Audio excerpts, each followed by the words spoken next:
Dr. Lawrence, Dr. Camelia Lawrence. Yes. What's your specialty?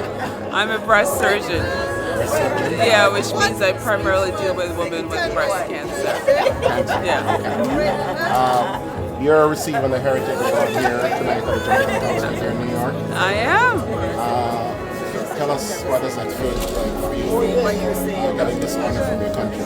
Oh, it's overwhelming. You know, it's a joyous occasion and very grateful.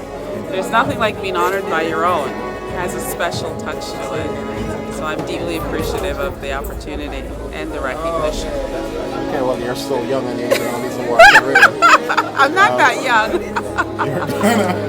You have miles to go with awards. So congratulations. Thank you. And please continue to make us proud. I will. Thank you so much.